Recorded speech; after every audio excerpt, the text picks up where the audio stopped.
Okay, so nobody wants to hear that you are a person that works inside the system that is trying to work inside the system that to dismantle the system. The reason why I said it is because when I worked in education, when people come to you and they're interacting with you, whether you be a low administrator or you're an assistant or whatever, people don't view you like you view yourself. They view you as a part of this larger entity. Now, they might comprehend the fact that you are a tiered employee, but the overall perception is what takes over people's mind, especially in certain places if they're not well educated. They look at the whole of it rather than what can these people actually do.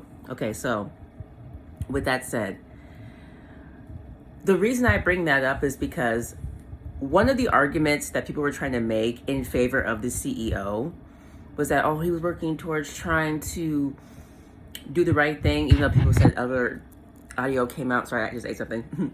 Video came out, and I guess they were saying like he actually wasn't a good person. But anyway, that's not really my point. My point is this. It's hard to be the person who works on the Death Star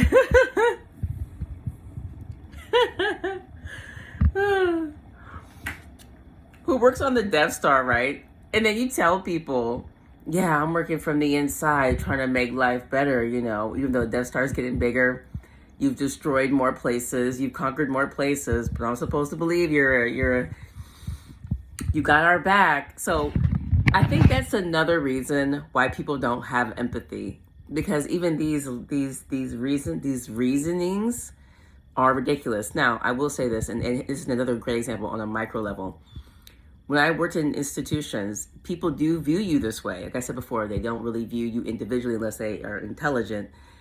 But if they just go with the appeal to authority, like we've talked about, since they view you in adjacent to power, they have already a bias or a preconceived idea about how you're going to act with them. And they're going to treat you this way. I'm going to give you a great example of something like this that happened. When I was the advisor, one of the parents came to my office, and I had interacted with a student. I wanted them to do some work with us, and they were seeking out, community. Came to my office. The woman saw me. Now, mind you, this is also straight women just being weird.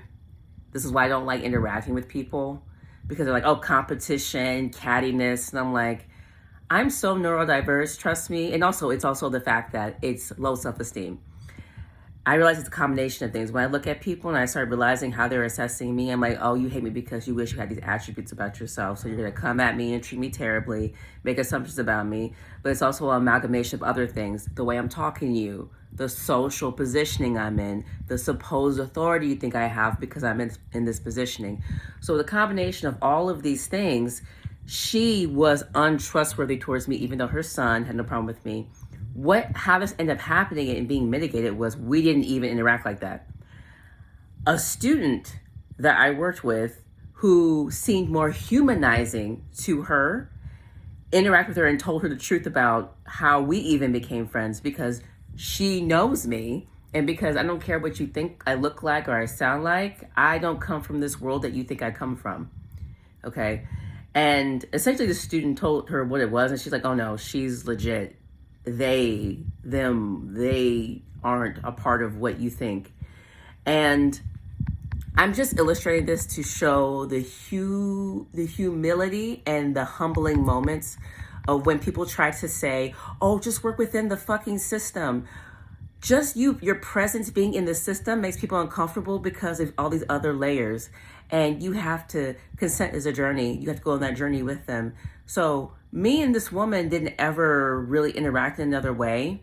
But the fact that I was there for her son, I helped him do certain things, there was no need for us to interact any further. And he was good. He graduated. He did fine. Like, everything was great. So anyway, my point is this, and also this is why I don't fucking want to be in education anymore, because I'm not your fucking mother. Now, the reason I'm saying this, and I hate to say it harshly, it's just your parents, and this is why I always tell people, like, I don't like when people ask me about parenting or they ask me about certain things. I don't give a shit that you don't trust me. That's fine. But I'm not wasting my time. I have other people I can interact with. So that's exactly what I did when she responded that way. But I knew exactly what it was. I don't care. I don't have to, like, there's other people that I can convince.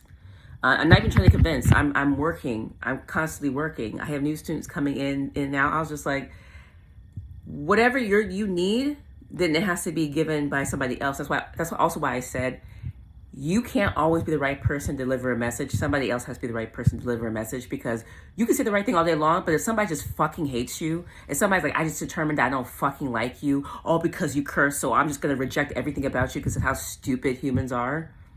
If you're a woman, they just reject it because you're a woman. If you're a man, they just reject it because you're a man. If you're young, they just reject it because if you don't have a degree, they just reject. I'm telling you, people are this stupid and dense. I fucking hate interacting with people because this is how dumb people are. So that's all I'm trying to say. So back to the point in the argument that these people are trying to make to you about, oh, well, he was trying to make changes. When you're in the system and you're in a position of privilege or supposed privilege, and also you look like it, you sound like it, and you have the resources. My thing is that I could have might have looked the part, but I didn't have anywhere near the things that this guy had. So it shows that you're perpetually benefiting. I didn't perpetually benefit. I didn't.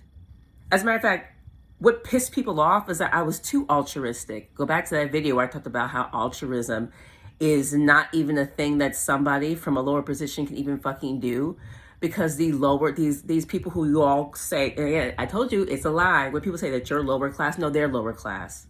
They're the downcast. They're the rejects. These people have to have every little ounce, every little piece of crumble, every little dollar. These people are the outcasts. These people are the degenerates. These people are the slum and the bums and the hyper ghetto pieces of shit. That's why I tell you, people who are privileged, do not look at the glitz. Not everything that glitters is gold. Hear me out. The fact that they gotta poison and like poison people's places and conquer places, these people are not like elite. Think the opposite. You are elite. You are amazing. That's how I view it. And the reason I say it that way is because I just refuse to believe that you all have so much access and so much abundance and so much waste. There's no way that you're this intelligent. No, you're just cruel and unproductive pieces of garbage.